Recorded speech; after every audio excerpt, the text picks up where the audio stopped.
Sir आप बचपन में सर फॉरेस्ट ऑफिसर बनना चाहते थे, उसके बाद आपने इंजीनियर बनने का सोचा, बट लास्ट में आप बने एक आईपीएस ऑफिसर। सर ऐसा क्यों? अगर कोई नौकरी है या कोई ऐसी सर्विस है जो एक्चुअली सबसे अच्छी है तो फिर आईपीएस से बेटर कोई सर्विस नहीं है। सर आपने अपने जीवन में सर 5 वर्ल्ड रिकॉर्ड बनाए हुए हैं। सर उन वर्ल्ड रिकॉर्ड्स के बारे में थोड़ा सा हम सबको अवगत कराएं। सबसे ज़्यादा सेशंस लेने वाला वो एक रिकॉर्ड है मेरा। डिजिटल मीडियम से साइबर अवेयरनेस फैलाना, उसके भी मैंने 800 से ऊपर सेशंस किए, तो वो भी मेरा एक वर्ल्ड रिकॉर्ड है। करीब 125 वन्य क्षेत्र में जा चुका हूँ पूरी दुनिया में, और जब भी मेरे को समय मिला है और मैंने वहाँ भी फोटोग्राफी करी है, तो एक मेरा वर्ल्ड रिकॉर्ड वो है। तो सर एक आईपीएस ऑफिसर की प्रमोशनल हायरार्की किस तरीके से होती है? आईपीएस ऑफिसर्स की तो बड़ी क्लियर है कि आप स्टार्ट करते हो as assistant superintendent of police, ASP बोलते हैं उसको। लोग सोचते हैं जानकारी है तो हम जागरूक हैं, नहीं, जानकारी है तो आप जानकार हो, जब आप उसका उपयोग करते हो तब आप जागरूक बनते हो। सर पुलिस के अंदर सर करप्शन काफी ज्यादा है, ये क्यों है? कई बार सर लोगों के ऊपर फाल्स एफआईआर हो जाते हैं, तो उस टाइम सर क्या करना चाहिए? समाज का अंग नहीं है जो इतना काम करता है। जब लोग छुट्टी मनाते हैं तो हम काम करते हैं, जब लोग त्योहार मनाते हैं तो हमारा काम ज्यादा बढ़ जाता है, खुशियों का समय आता है तब पुलिस ड्यूटी बढ़ जाती है। तो इमेजिन कि ऐसा जॉब जब लोग आराम करते हैं तब आप काम करते हो। धीरे धीरे वो भी बहुत बड़ा हो गया। हम पूरे देश के ऑफिसर्स को, मैंने 28 राज्यों के पुलिस ऑफिसर्स को ट्रेन किया है। 6 पैरामिलिट्री फोर्सेस जो हैं जैसे सीआरपीएफ, बीएसएफ, सीआईएसएफ, उनके ऑफिसर्स को किया है, end of course army officers को भी किया। तो वो एक अलग अभियान है। सर चूंकि ये जो पॉडकास्ट है सर, इससे यूपीएससी एस्पिरेंट देख रहे हैं, तो सर हम चाहेंगे कि आप यूपीएससी एस्पिरेंट, जो लोग यूपीएससी की तैयारी कर रहे हैं, कुछ उनको सजेस्ट करें।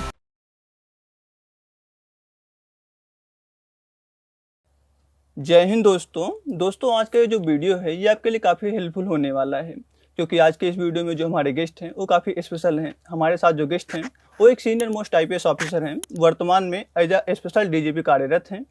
सर इसके साथ साथ as a cyber security expert भी जाने जाते हैं। इसके साथ साथ सर ने 5 से अधिक जो है वर्ल्ड रिकॉर्ड बनाए हुए हैं, और सबसे बढ़कर जो मुझे सबसे अच्छा सर के अंदर लगा, सर एक अच्छे मेंटर हैं। सर लगातार अपने सेशन के थ्रू लोगों को गाइड करते रहते हैं, स्टूडेंट को गाइड करते रहते हैं। तो हमारे साथ हैं श्री वरुण कपूर सर। सर सबसे पहले तो आपको बहुत बहुत धन्यवाद कि आपने अपना बहुमूल्य समय हमें दिया। थैंक यू जी सर, सबसे पहले हम अपनी बात को जो शुरू करने चाहते हैं सर यहाँ से, कि जब सर आपकी शुरुआत हुई, सर शुरुआत से हम आना चाहेंगे। सर आप बचपन में सर फॉरेस्ट ऑफिसर बनना चाहते थे, उसके बाद आपने इंजीनियर बनने का सोचा, बट लास्ट में आप बने एक आईपीएस ऑफिसर। सर ऐसा क्यों? नहीं, वो तो अलग अलग विषय है। इंजीनियरिंग तो मेरी एजुकेशन है जी, और वो मैंने किया क्योंकि मैं बनना चाहता था engineer, and educationally I was an engineer.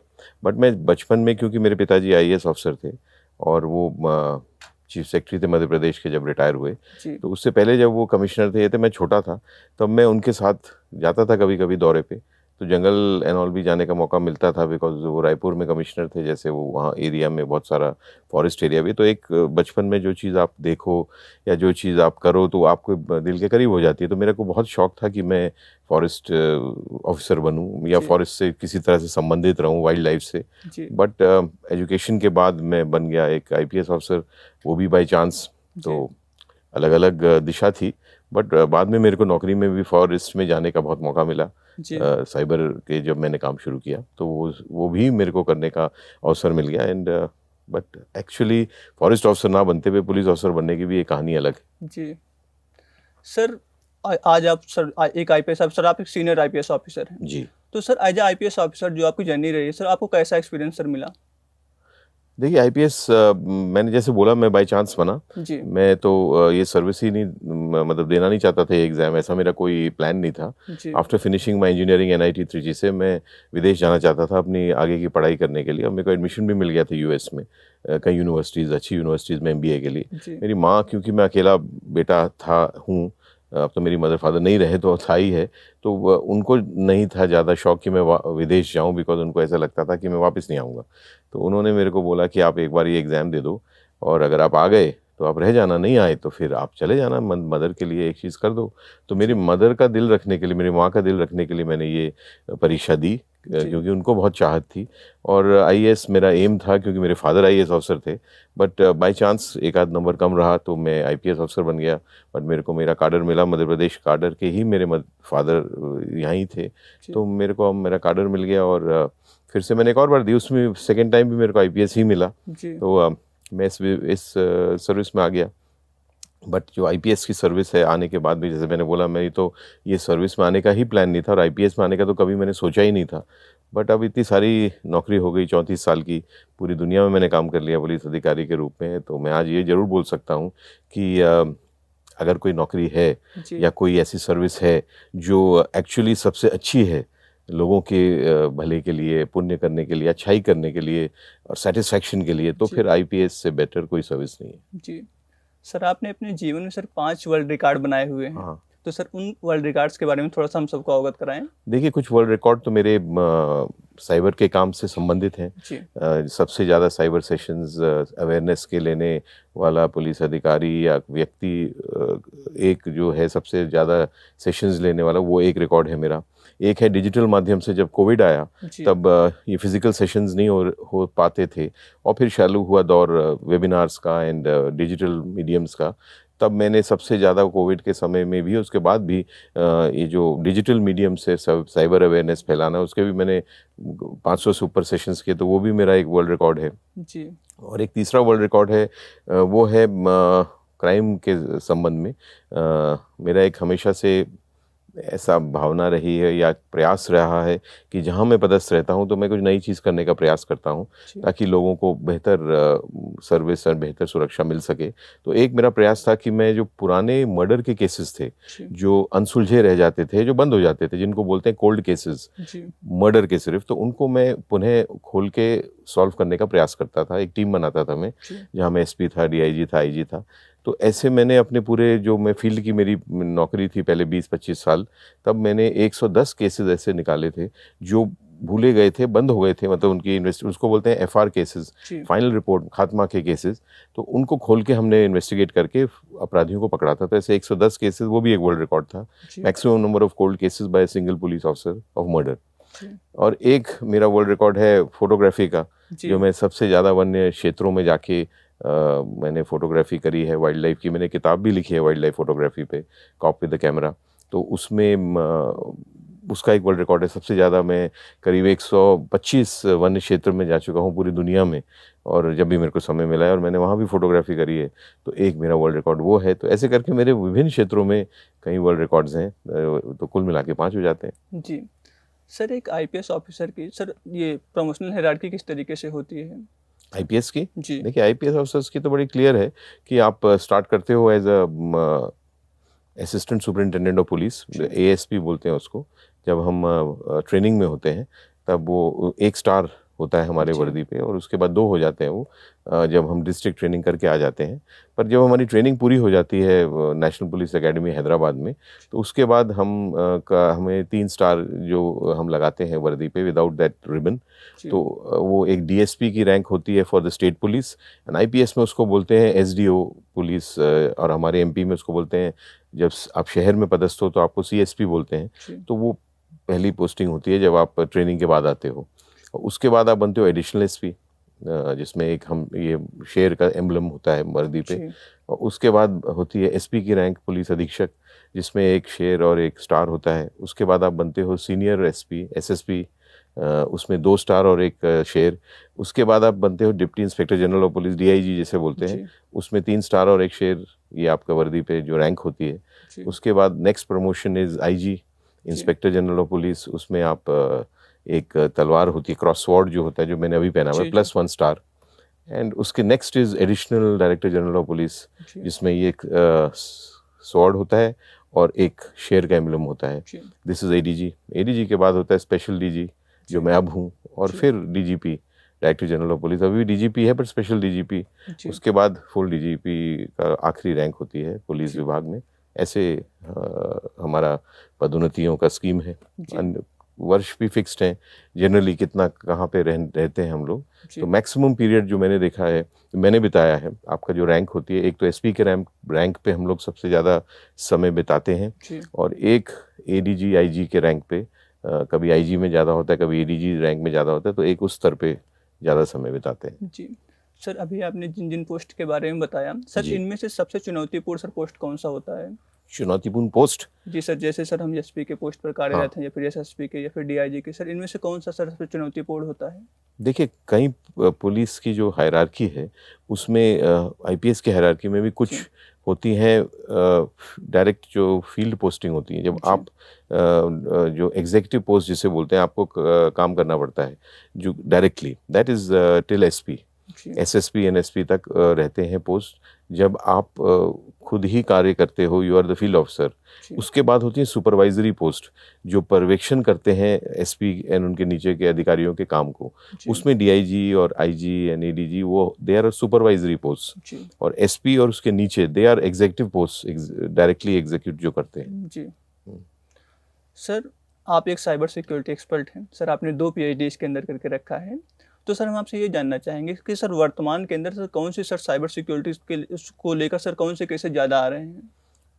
देखिए, साइबर सिक्योरिटी में मैंने 2 PhD भी करी हैं, 2 डिलीट भी करी हैं। मेरे पास 4 डिग्री हैं, डॉक्टरल डिग्री उस मान से PhD एंड 2 डिलीट्स।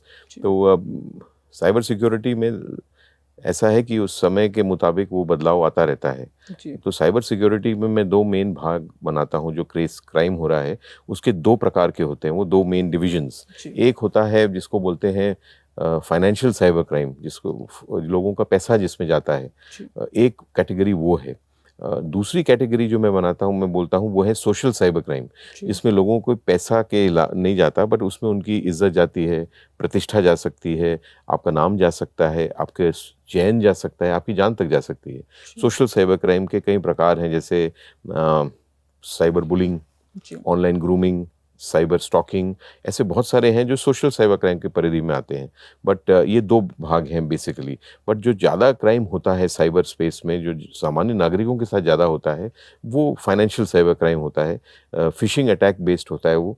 ये लोग टेलीफोन के माध्यम से या फिर SMS के माध्यम से, ईमेल के माध्यम से, किसी सोशल मीडिया पोस्ट के माध्यम से लोगों को फंसाते हैं और फिर उनसे धनराशि प्राप्त करते हैं। कैसे करते हैं वो, उनके तरीके बदलते रहते हैं।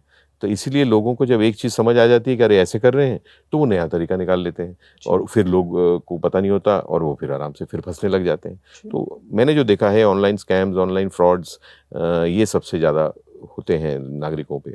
जी सर, अगर कोई साइबर सिक्योरिटी सर, ये जो साइबर क्राइम है सर, अगर इसका शिकार हो जाता है तो सर इसे किस तरीके से बचा जा सकता है? वो बचने का उसका एक ही तरीका है। मैं हमेशा बोलता हूँ, साइबर सिक्योरिटी का एक ही चाबी है और वो चाबी आपके पास है। साइबर दुनिया में आपको कोई सुरक्षा नहीं दे सकता, आपको अपनी सुरक्षा खुद करनी है। असली दुनिया है ये जिसमें अपन लोग बात कर रहे हैं, बैठे हैं, उसमें सुरक्षा के बहुत सारे तरीके हैं। मतलब आपकी सुरक्षा के लिए आप भी प्रयास करते हो, आपका परिवार करता है, समाज करता है, पुलिस करती है, सरकार करती है, बहुत सारी संस्थाएं हैं, बहुत सारे व्यक्ति हैं जो एक नागरिक को सुरक्षित करने का प्रयास करते हैं, फिर भी अपराध होते हैं। ये असली दुनिया। साइबर दुनिया में आपके अलावा कोई आपकी सुरक्षा कर नहीं सकता। क्यों? क्योंकि हम ही गलत व्यक्ति से बात करके अपनी जानकारी दे रहे हैं, हम ही गलत फ्रेंड रिक्वेस्ट एक्सेप्ट करके खतरा मोल ले रहे हैं, हम ही गलत फाइल डाउनलोड करके अपने उपकरण को इन्फेक्ट कर रहे हैं।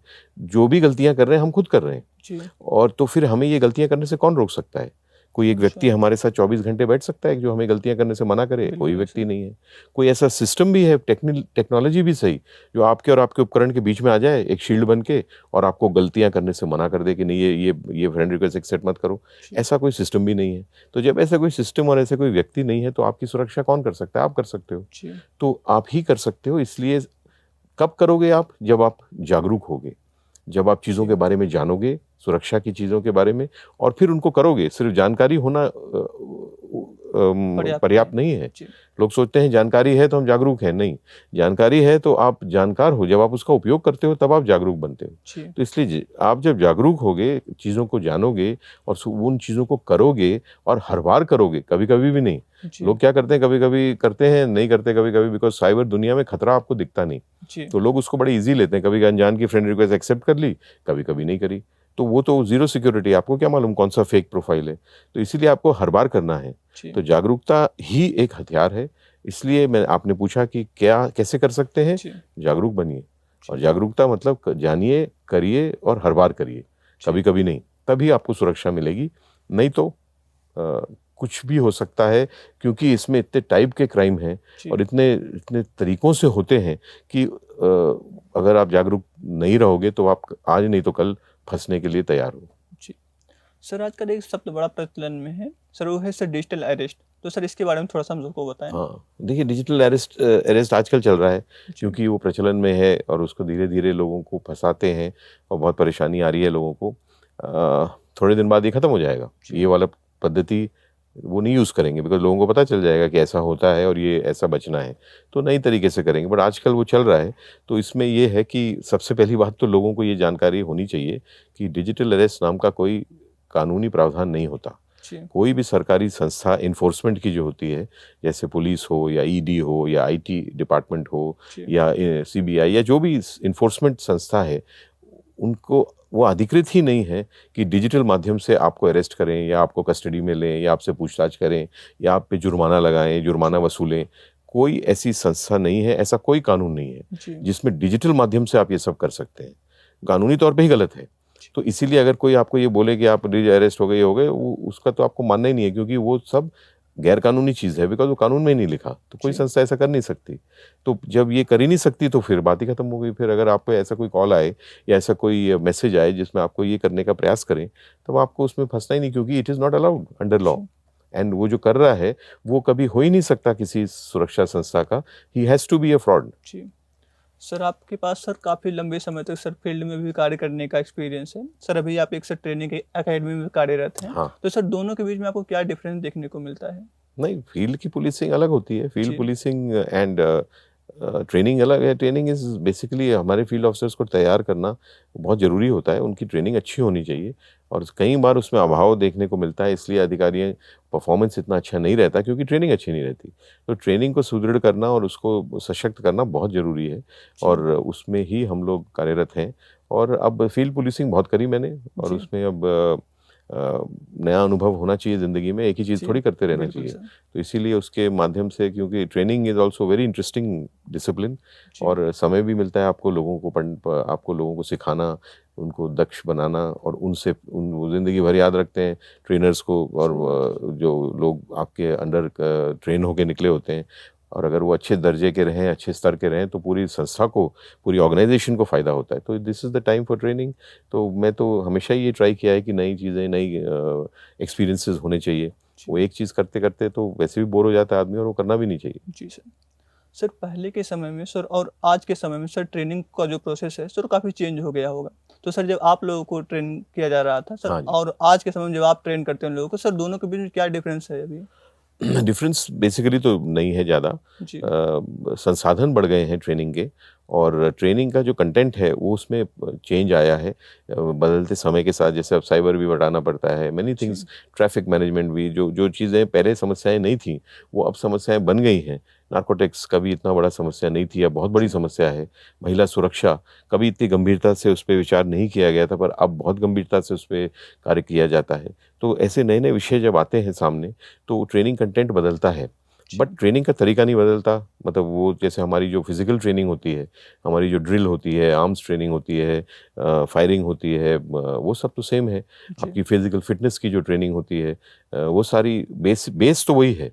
उसके जो ऊपर का जो सुपर स्ट्रक्चर है उसमें चेंजेस आते रहते हैं अकॉर्डिंग टू द टाइम।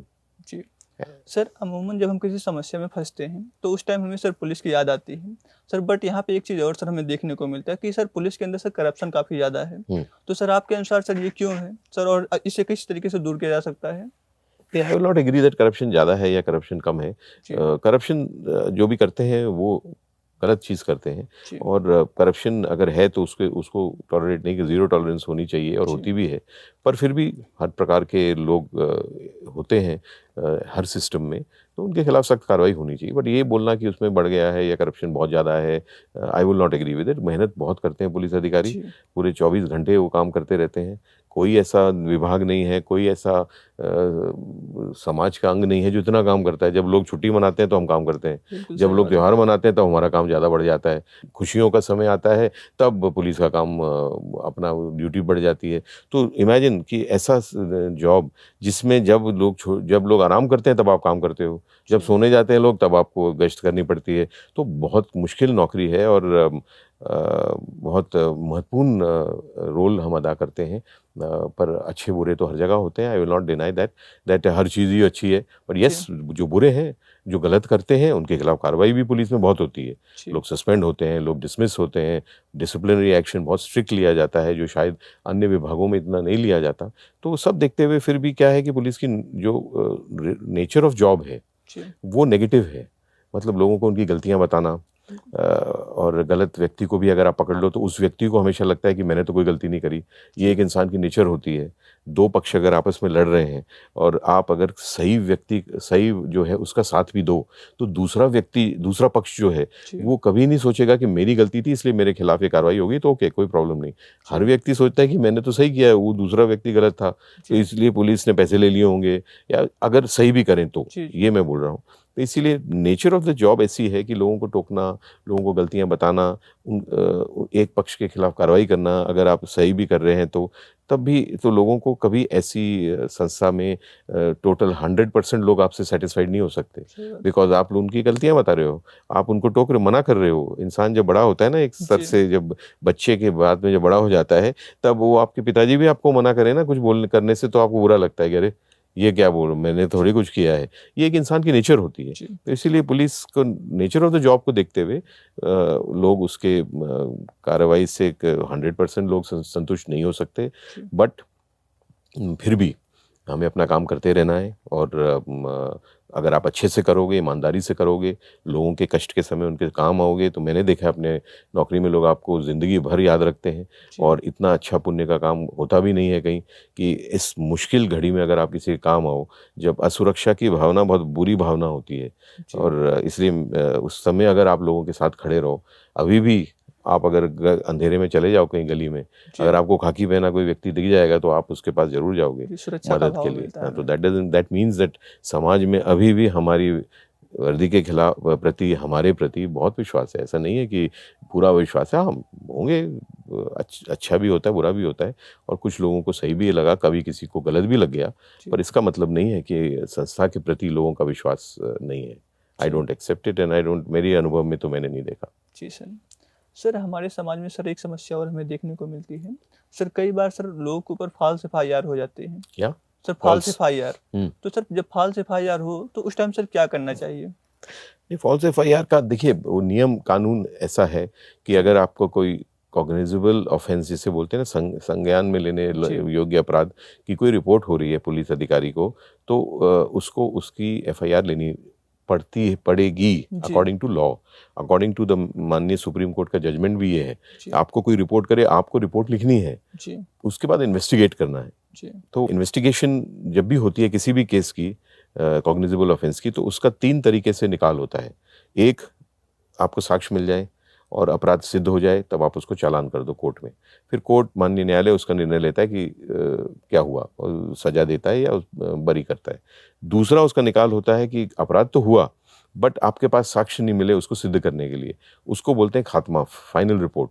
तो खात्मा को बाद में खोला जा सकता है जब कोई साक्ष्य आ जाए, तो इट इज़ उस समय के लिए केस बंद हो जाता है। बाद में अगर साक्ष्य है, जैसे मैंने आपको बताया हम जो कोर्ट केसेस खोलते थे। तीसरा एक और निकाल होता है, वो ये है अगर रिपोर्ट ही झूठी हो तो फिर उसके वो झूठ ERO होता है, एक्सपेंशन रिपोर्ट बोलते हैं, खारिजी, तो खारिजी भी होती है केसेस में। तो इसीलिए अगर आपके खिलाफ झूठी रिपोर्ट हो गई, तब फिर आपको साक्ष्य अपनी तरफ से प्रस्तुत करने हैं ताकि वो जो इन्वेस्टिगेशन में वो झूठी पाई जाए और उसके खारिजी हो जाए और उनके खिलाफ कार्रवाई हो जिन्होंने झूठी रिपोर्ट करी। तो ये प्रक्रिया कानूनी तो यही है, और प्रैक्टिकली भी अगर हो तो फिर आपको इसी दिशा में बढ़ना चाहिए। बट ये बोलना कि झूठी रिपोर्ट लिख ली मेरे खिलाफ तो गलत किया, पर वो कानूनी प्रावधान है कि आपको रिपोर्ट तो लिखनी है, उसके बाद जो उसका निकाल हो वो इन्वेस्टिगेशन में होता है। जी सर, आपके सर्विस के दौरान सर आपके लिए सबसे क्रिटिकल केस कौन सा रहा है? बहुत सारे केसेस, वो तो इतने सारे हैं सर, कोई एग्जांपल? हाँ, वो तो बहुत सारे हैं, और आप डिस्कस करूंगा तो लंबे भी हैं। चलिए, आप पूछ रहे हो तो मैं एक बता देता हूँ। केसेस तो बहुत आते हैं, मतलब लॉ एंड ऑर्डर के भी होते हैं और क्राइम के भी होते हैं। There are 2 types of cases जो आप डील करते हो, क्राइम रिलेटेड केसेस एंड जो कानून व्यवस्था संबंधी जो सिचुएशंस बनती हैं। तो मैं एक, जो मेरे को ऐसी आपने बोला, तो एक जिला है मध्य प्रदेश में, धार, ये पास में ही है इंदौर के, तो वहाँ मेरा पहला जिला था एज एसपी। तो मैं वहाँ ज्वाइन किया था 1998 में। मैं वहाँ लंबा समय रहा, 3 साढ़े 3 साल रहा हूँ मैं वहाँ पे एज एसपी। तो जब मैंने ज्वाइन किया तो उसके कुछ समय बाद वहाँ पे एक ट्राइबल एरिया भी है जहाँ पे आदिवासी समुदाय का बहुत बाहुल्य है। सरदारपुर, बाग, टांडा, वो जो बेल्ट है पूरी राजौद बदनावर तक, और उधर फिर उसके बाद झाबुआ आता है उस साइड पे, जो पूरी तरीके से ट्राइबल डिस्ट्रिक्ट है। तो वहाँ पे क्राइम भी काफ़ी होता था उस समय, अब भी होता होगा, पर उस समय तो काफ़ी होता था क्राइम। तो जब मैंने ज्वाइन किया था तो एक गांव था वहाँ अमोदिया बोल के, एक सरदारपुर थाने में। तो वहाँ पे कुछ लोग अपनी खेत की रखवाली कर रहे थे रात को। तो ये क्रिमिनल गैंग कोई आया और उन्होंने, ये तो खेत पे जो लोग रहते हैं उनके पास ज़्यादा कोई धनराशि तो होती नहीं, वो तो रखवाली कर रहे हैं। तो ये लोग आए, उन्होंने जो भी उनसे लिया होगा, एक मुर्गा, एक चिकन, जो भी चोरी करी, और 4 लोगों को बांध के उन्होंने कुएं में फेंक दिया, हाथ पैर बांध के। तो चारों लोग डूब गए। और अगले दिन जब हमें रिपोर्ट आई और वहाँ पे हम भी पहुँचे, वहाँ पे मैं नया ज्वाइन किया एसपी, 4 लोगों की हत्या हो गई थी। तो बड़ा वहाँ पे लॉ एंड ऑर्डर बन गया और लोग आसपास के गाँव के भी इकट्ठा हो गए और बड़ा विभत्स कांड था। वैसे ये छोटी सी घटना के लिए इतने लोगों की जान ले लेना। चक्का जाम हो गया। उसके बाद हमने लोगों को समझाया कि भाई ये तो गलत है, हम कार्रवाई करेंगे, गैंग को पकड़ेंगे, जरूर सख्त से सख्त कार्रवाई होगी, हम यही कर सकते हैं। जब घटना हो गई उसके बाद उसको सुलझाना हमारा दायित्व, प्राइम मोटिव होता है। बट ऐसी स्थिति में देखा है मैंने, जब भी ये स्थिति बनती है तो कुछ ऐसे तत्व होते हैं जो हमेशा अपने स्वार्थ के लिए उस सिचुएशन को और बुरा करना चाहते हैं, ताकि उनकी वो बढ़ जाए, जो उनकी स्टैंडिंग है, और जो प्रशासन है, जो पुलिस है, उनके ऊपर दबाव पड़े। तो उन्होंने फिर, जब भी आप बात करते हो तो लोग आपकी बात मानने लग जाते हैं। फिर सीनियर ऑफिसर जब बात करते हैं तो वहाँ पे जो जनता होती है वो आपकी बातों में विश्वास करती है, तो फिर मानती है। फिर ऐसे तत्व जो होते हैं वो उसको सिचुएशन को बिगाड़ते हैं। वो फिर पीछे से कहीं से हल्ला करेंगे, कोई नारे लगाएंगे, फिर कोई ज़्यादा बात नहीं बनेगी तो 2 पत्थर ही फेंक देंगे, ताकि फिर वो और कैओस मच जाए। और तो वो पहली घटना थी जो मैंने ऐसे देखी कि लोग कैसे एक सिचुएशन को, जो वैसे ही दुखद थी, बहुत विभत्स कांड था, और उसके बाद लोगों को समझाने के बाद हमने मना भी लिया था कि भाई हम कार्रवाई पूरी करेंगे और किसी को बख्शा नहीं जाएगा और जल्द से जल्द करेंगे जो भी है। और फिर कैसे लोग किसी समस्या को और दूसरा रूप दे देते हैं और उसका पूरा ही मतलब आउट ऑफ कंट्रोल हो जाती है। और फिर जब सामने आती है घटना लोगों की, तो ऐसा लगता है कि अरे देखो कैसे कर दिया, पुलिस ने गोली चला दी या लाठीचार्ज कर दिया, और ये तो वो एक लर्निंग एक्सपीरियंस था कि ऐसी सिचुएशन में आपको सिर्फ जो वहाँ के लोग हैं उनसे बात करना नहीं चाहिए, आपको बहुत सारे तत्वों को भी नज़र रख के उनके खिलाफ कार्रवाई दूसरी तरीके से पहले ही कर लेनी चाहिए, ताकि आप सिचुएशन को बेहतर ढंग से समाधान हो सके। तो ऐसे बहुत सारे घटनाएं थी जो कानून व्यवस्था से संबंधित होती हैं, और होती कुछ और हैं और कुछ और स्वरूप में एंड में वो रिजल्ट हो जाता है उसका, क्योंकि ऐसे स्वार्थी तत्व और मिस्चीवियस तत्व होते हैं क्राउड्स में और जगहों पे। जी sir, as a special DGP in the ये ट्रेनिंग एकेडमी, सर आपका सर डेली रूटीन क्या होता है? डेली रूटीन इज, वो तो हमारे डिपेंड्स ऑन माय ओन, मेरा शेड्यूल जो है, तो उस मुताबिक हम अपने ऑफिस आएंगे, अपने प्रशासनिक काम देखते हैं। सुबह में उठ के अपना एक्सरसाइज, जो मेरा पर्सनल काम है वो करता हूँ। फिर ऑफिस में आके प्रशासनिक काम होता है, जो हमारे ट्रेनर्स हैं उनको देखता हूँ। एक आध क्लास में जाता हूँ, मैं अपनी ट्रेनिंग प्रोग्राम बहुत करता हूँ मैं खुद ही। साइबर के क्षेत्र में बहुत सारे मैं अवेयरनेस सेशंस करता हूँ, मैं बाहर भी जाता हूँ। कई सारे ऐसे मेरे काम हैं जिसमें अदर देन दी डायरेक्ट हमारा जो एकेडमी रिलेटेड है, ताकि लोगों को सुरक्षा मिले, उनको जानकारी मिले। और हमारे भी शाम को फिर हमारा गेम्स का टाइम होता है, जब हमारे जो ट्रेनीज़ हैं वो जाते हैं स्पोर्ट्स में, तो हम भी उसमें भाग लेते हैं, और उसके बाद वापस घर।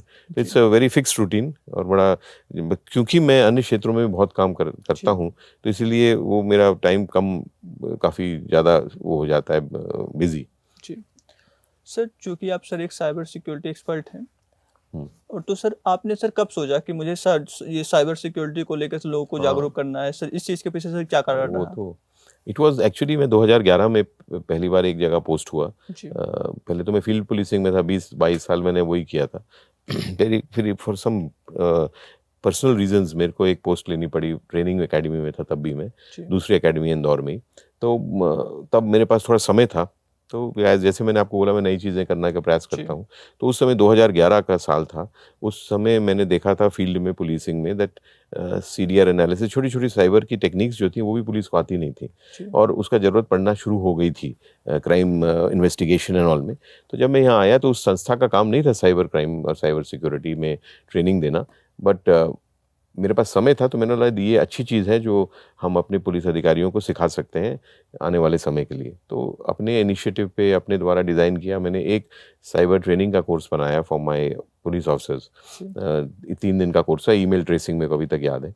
तो हमने ऐसी एज एन एक्सपेरिमेंट उसको स्टार्ट किया कि let us try to do something new in a new field. तो वो 2011 में हमने बहुत धीरे-धीरे स्टार्ट किया। पहले तो हम ट्रेनिंग देते थे पुलिस ऑफिसर्स को और धीरे धीरे वो भी बहुत बड़ा हो गया। हम पूरे देश के ऑफिसर्स को, मैंने 28 राज्यों के पुलिस ऑफिसर्स को ट्रेन किया है। 6 पैरामिलिट्री फोर्सेस जो हैं जैसे CRPF, BSF, CISF, उनके ऑफिसर्स को किया है end of course army officers को भी किया। तो वो एक अलग अभियान है। फिर 2012 के आसपास मेरे को एक चीज़ देखिए, अगर आपको किसी भी क्राइम को कंट्रोल करना है, किसी भी प्रकार के क्राइम को, तो उसमें दो अंग होते हैं। एक होता है जो पुलिस है या जो सुरक्षा संस्था है जो उस क्राइम से डील करती है, उनको ट्रेन होना चाहिए या सशक्त होना चाहिए उस प्रकार के अपराध को नियंत्रित करने के लिए। दूसरा एक होता है कि जनता को जागरूक होना चाहिए उससे बचने के लिए। तो इसलिए 2012 में फिर मैंने सोचा कि एक ट्रेनिंग तो हम कर ही रहे थे कि लोगों को भी हम समझाएं, सिखाएं कैसे बचना है। और बाद में अब पता चला थोड़े सालों बाद कि वही तरीका है बचने का एक्चुअली जनता के लिए, जागरूकता। तो इसीलिए फिर वो हमने स्टार्ट किया 2012 में कि लोगों से संवाद करें, डायरेक्टली उनको बताएं क्या करना है क्या नहीं करना। तो वो भी एक छोटा प्रयास के रूप में स्टार्ट हुआ, प्रयोग के रूप में, और अब वो एक मेरा पैशन मिशन बन गया, तो मैं करता रहता हूँ। जी सर, चूँकि आप एक सीनियर मोस्ट पुलिस ऑफिसर्स हैं, तो सर आपके अकॉर्डिंग आपके पास एक अच्छा एक्सपीरियंस है, तो सर आपके अकॉर्डिंग सर पुलिसिंग को और बेटर किस तरीके से किया जा सकता है?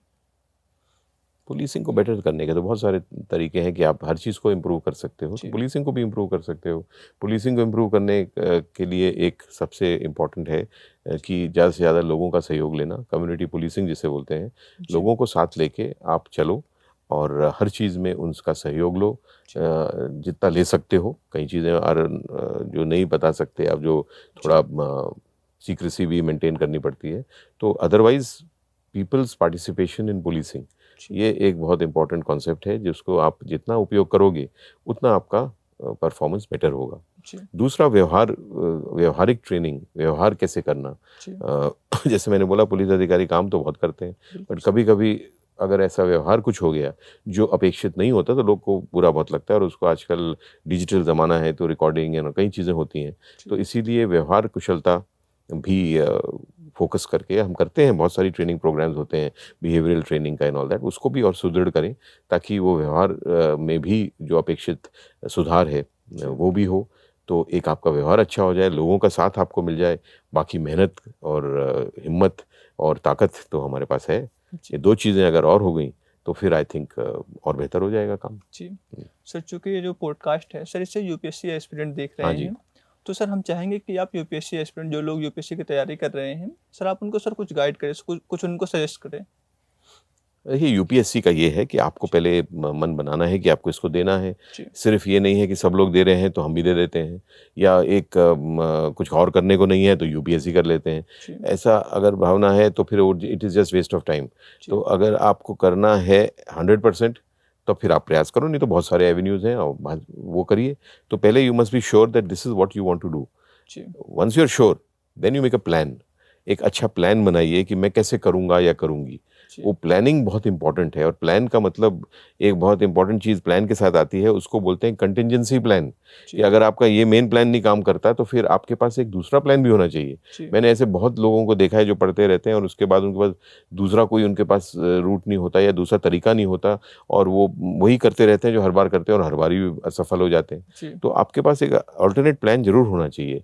एक तो प्रॉपर प्लान कैसे करने, कितने घंटे पढ़ना, कितने घंटे सोना, कितने घंटे खेलना, कितने, सब चीज़ होनी चाहिए। ये जो एफर्ट होता है ना यूपीएससी का, वो कोई आसान चीज़ नहीं होती। ये बहुत ही बड़ा एक निर्णय है और एक बहुत एक प्लान्ड और बहुत बड़ा प्रयास है। ये छोटी मोटी मजाक की बात नहीं है कि मैं पढ़ता हूँ चलो देखते हैं क्या होता है। अगर आप देखते क्या होता है वाले हो तो फिर आप नहीं आने वाले, है ना। तो इसलिए आपको बिल्कुल उसको सुदृढ़ इरादे के साथ, एक अच्छे प्लान के साथ और इसको देना है। और उस प्लानिंग में इन सिर्फ पढ़ाई नहीं होती है, पढ़ाई के साथ साथ आपको पूरा अपना स्वास्थ्य का ध्यान देना है, अपने मनोरंजन का ध्यान देना है, अपने फिजिकल फिटनेस का ध्यान देना है।